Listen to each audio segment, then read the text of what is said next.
বাংলাদেশের নারী দলের সাফল্য যেন এক নতুন গল্পের সূচনা। 22 গজে এক সময় যেটা ছিল অল্পতে সন্তুষ্টির ক্রিকেট, সেটা আজ রূপ নিয়েছে তেজি আর ধারাবাহিক লড়াইয়ে। আয়ারল্যান্ডের বিপক্ষে প্রথম ম্যাচের সহজ জয়ের পর দ্বিতীয় ওয়ানডেতে আরো এক ধাপ এগিয়ে গেলেন নিগার সুলতানার দল। তারা বুঝিয়ে দিল এখন অল্পতে সন্তুষ্টি নয়, লক্ষ্য আকাশ ছোঁয়া।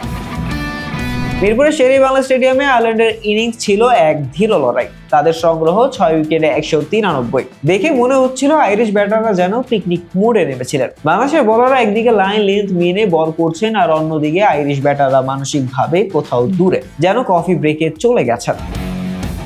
তবে আয়ারল্যান্ডের ইনিংসটা কিছুটা চমক আনেন গ্যাবেল লুইস। তার 64 রানের ইনিংসটি ছিল পুরো কিউই পতাকা টানার মতো। কিন্তু বাকিরা, তারা যেন বিদেশি রান সংগ্রাহক, যারা নিজের স্কোর বোর্ডে রান যোগ করার বদলে শুধু দর্শক হয়েছিলেন। 194 রানের লক্ষ্যে নিগার সুলতানার দল এটাকে এতটা সহজ করতে পারে তা দেখে মুগ্ধ হওয়ার মতো। একদিকে যেমন শুরুটা হলো দারুণ, ওপেনার শারমিন আক্তার আর মুর্শিদা খাতুন মিলিয়ে সযত্নে রান তোলা শুরু করলেন। কিন্তু শারমিন আউট হওয়ার পর অধিনায়ক নিগার সুলতানা নিজেই নামলেন ব্যাট হাতে। দল তখন মনে করলো, আমরা তো হালকা মাথার আইরিশ না, আমরা টার্গেটের দিকে আক্রমণ করব। নিগার আর ফারজানা হক মিলে কৌশলগত ইনিংস সাজিয়ে জয়টা নিশ্চিত করলেন।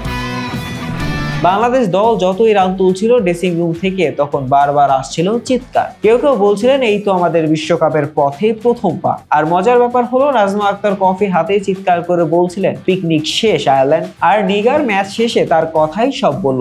আমরা জানতাম অল্পে সন্তুষ্টি হলে চলবে না, এবার মিরপুরে আমরা জয়ের রাজত্ব প্রতিষ্ঠা করব। শাহরিয়ার আহমেদ জয়, ডেস্ক রিপোর্ট, এখন স্পোর্টস।